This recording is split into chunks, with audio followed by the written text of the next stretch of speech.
Aleluia, aleluia, aleluia.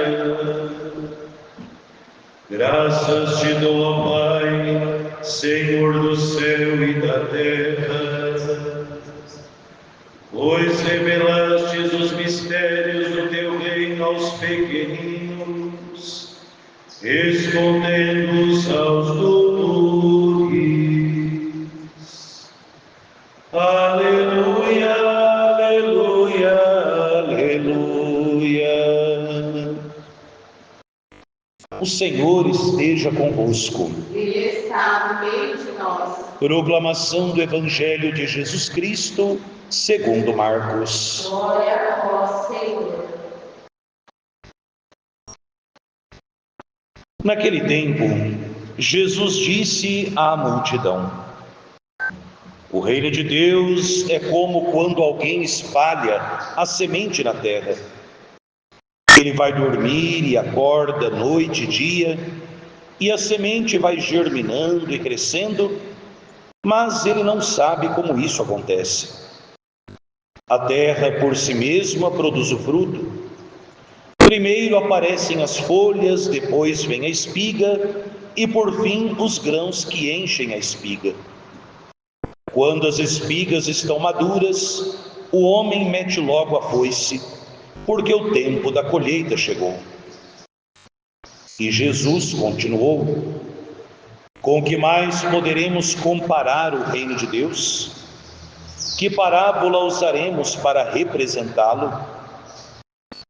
O reino de Deus é como um grão de mostarda, que ao ser semeado na terra, é a menor de todas as sementes da terra.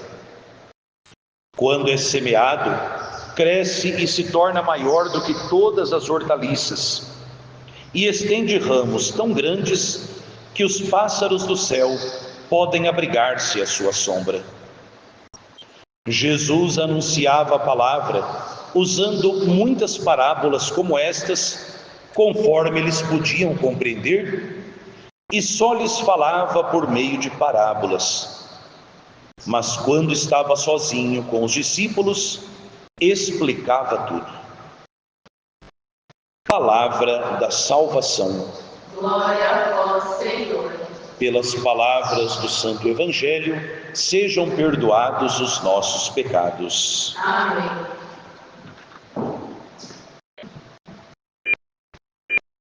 De fato, precisais de perseverança para cumprir a vontade de Deus e alcançar o que Ele prometeu.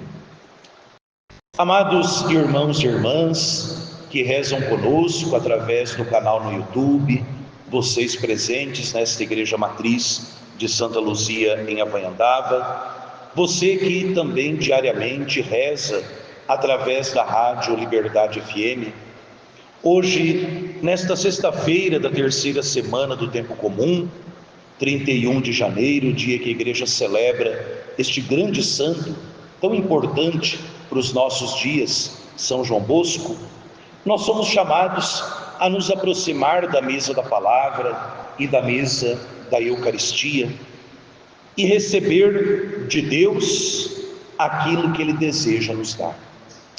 São João Bosco é também conhecido como o Santo dos Sonhos. Teve vários sonhos. Ele mesmo relatou tantos, de quando o seu anjo da guarda o levou para o céu, para o inferno e para o purgatório.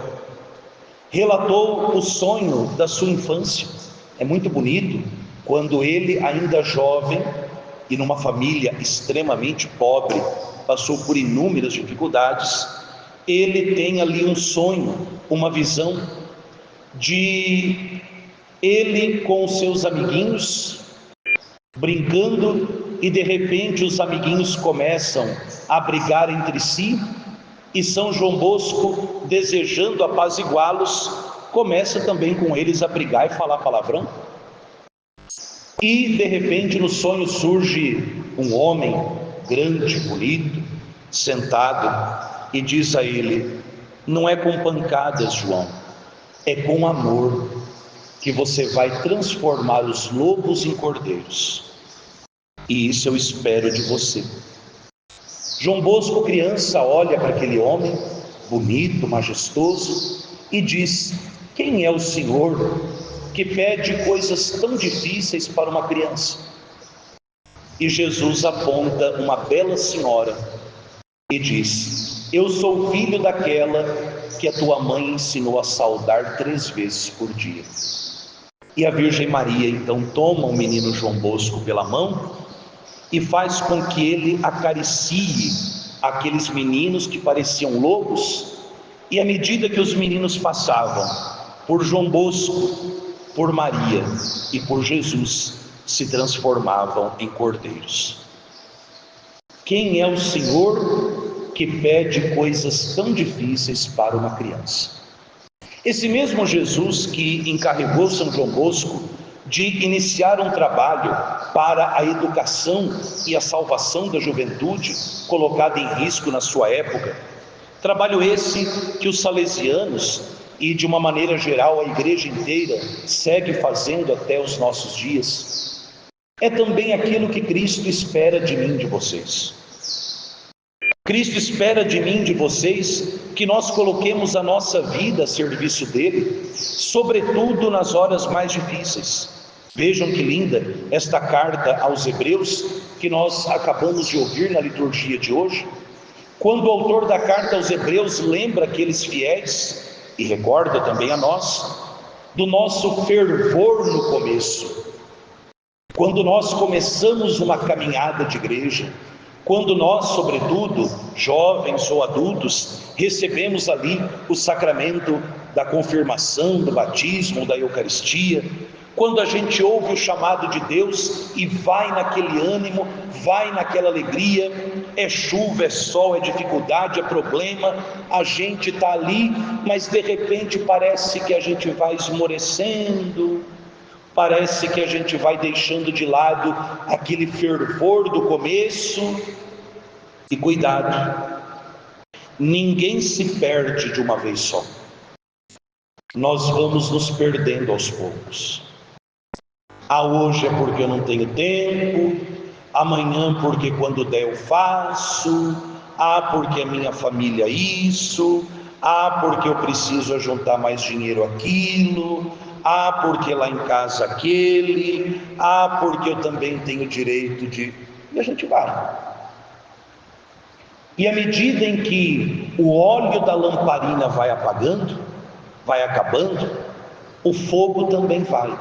E o autor da carta aos Hebreus recorda: lembrem quanto vocês sofreram no começo, e vocês enfrentavam. O que foi acabando com esse fervor? E o mesmo autor da carta aos Hebreus nos dá uma tacada para ver se a gente acorda e se converte. Precisais de perseverança para cumprir a vontade de Deus e alcançar o que Ele prometeu. Mas padre, quando eu comecei a servir a Deus, eu ouvia tantas palavras bonitas, que Deus daria graça, que Deus daria recompensa, que Deus ajudaria, e parece que eu não vejo nada disso. Quando eu fui ordenado padre, há 10 anos por Dom Irineu, quando ele me abraçou, não esqueço disso, ele me disse no meu ouvido: você será o padre mais feliz do mundo. Na outra semana eu caí doente de cama, depois eu fui enfrentar os trabalhos de ser reitor de seminário, e de lá para cá, a felicidade chama-se Eucaristia. E de fato, hoje eu entendo o que Dom Irineu me dizia. Eu seria o padre mais feliz do mundo, e me considero, porque Deus me deu a graça de celebrar a missa todos os dias desde que eu fui ordenado. Ele prometeu a felicidade. E qual é a maior felicidade do que estar diante do Cristo vivo? Mas nesse meio tempo, eu também fui entregando pessoas que eu amava nas mãos de Deus, entre elas a minha avó, que me faz tanta falta até hoje. Fui tendo que ir deixando coisas. Falo disso não porque eu sou exemplo de alguma coisa, mas porque eu não vou aqui falar da vida dos outros, né? Então falo eu mesmo da minha. Então vejam, Deus nos prometeu a sua graça, Deus prometeu que estaria conosco, mas para alcançar o que Deus prometeu, é preciso perseverança. Por quê? Quem é você e quem sou eu? Nada contra os psicólogos, tenho muitos amigos que o são, mas hoje parece que o ser humano vive uma crise existencial de não saber quem é. Então eu procuro fazer uma análise, procuro fazer uma terapia, porque eu preciso descobrir quem eu sou. Acorda! A palavra de Deus já te disse quem você é. Somos homens da fé para a salvação da alma. É isso que você e eu somos. Não importa se essa ideologia de gênero, se essa cultura woke, se todas essas ideologias diabólicas que vão entrando, vão te dizendo coisas e outras, é tudo mentira. E a gente vai se deixando levar porque é o calor do momento, quando na verdade a palavra de Deus já te disse, desde antes de você e eu nascermos, quem você é? Você é homem e mulher da fé para a salvação da alma, e ponto. Ora, se a palavra de Deus hoje diz a mim, se a palavra de Deus hoje diz a você, se a palavra de Deus diz a cada um de nós quem nós somos, então para de ficar rodando igual cachorro atrás do próprio rabo e move a tua vida. Se até hoje o teu fervor deu uma esfriada, pega fogo na Eucaristia, pede a Jesus, fala: Jesus, o meu fervor está esfriando, me incendeia de novo, coloca brasa na minha vida, porque senão nós vamos ficando para trás. E dizia já Santo Agostinho: eu tenho medo do Deus que passa e não volta mais. Ontem, com a turma do catecumenato, juntamente com a Sandra, eu dizia para os jovens e adultos que estão iniciando a história do gato, né? O cachorro que viu o gato e saiu correndo atrás desse gato, e à medida em que ele passava correndo e outros cachorros parados o viam, perguntavam: por que você corre? E aquele cachorro dizia: porque eu estou correndo atrás do gato.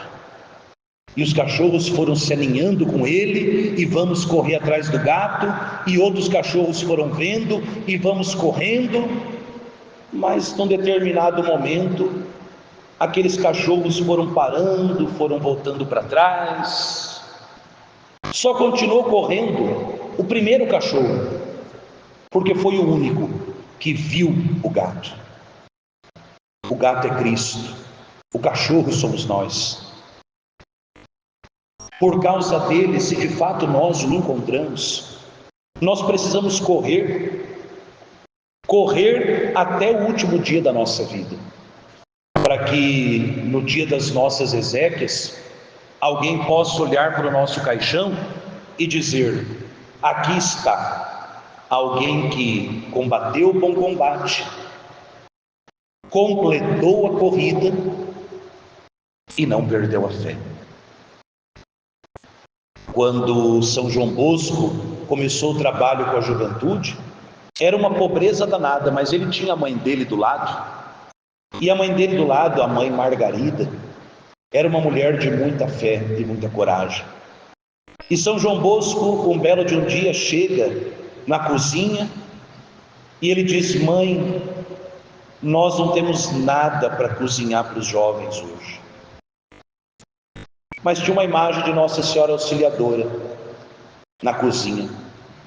E a mãe Margarida olhou para São João Bosco e disse: onde tem Maria tem tudo.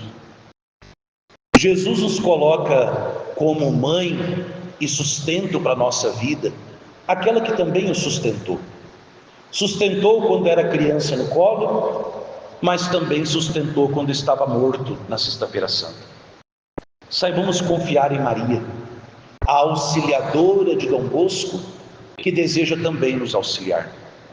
E assim, perseverantes, homens e mulheres da fé, amparados por Maria, nós poderemos também participar desse tanto de semente e fruto do reino de Deus que diz o Evangelho. Hoje nós celebramos um fruto desse, São João Bosco. Os santos são frutos desse reino de Deus. Vocês e eu somos chamados também a ser esses frutos. E nas tempestades da vida, e aqui eu termino a homilia, que nos ajude o conselho seguro de Dom Bosco, vindo de um outro sonho dele. São João Bosco sonhou uma vez que num mar bravio estava um grande barco, e nesse barco estava o Papa, os cardeais, bispos, sacerdotes, religiosos, leigos. E esse barco, no meio de uma tempestade, era atacado por canhões e lanças de outros barcos menores que estavam em volta. E esse barco, que é a igreja, no sonho de João Bosco, começa a afundar. E São João Bosco vê, no meio do mar bravio, levantar-se duas colunas. E dessas colunas saíam duas correntes que seguravam o barco e não deixaram que o barco afundasse. São João Bosco olha para o alto de cada uma das colunas e vê em uma delas a hóstia consagrada e na outra a Virgem Imaculada. E João Bosco disse: se nós nos acorrentarmos à Eucaristia e à Virgem Maria, o barco da igreja e da nossa vida jamais afundará. Se quisermos ser perseverantes, não perder o fervor e alcançar o que Deus prometeu, acorrentemos bem a nossa vida na coluna da Eucaristia e na coluna da Virgem Maria, para que vocês e eu, apesar do barco frágil da nossa vida, nós possamos oferecer um abrigo seguro para tantos homens e mulheres, jovens, crianças, adultos, idosos, feridos pela maldade desse mundo.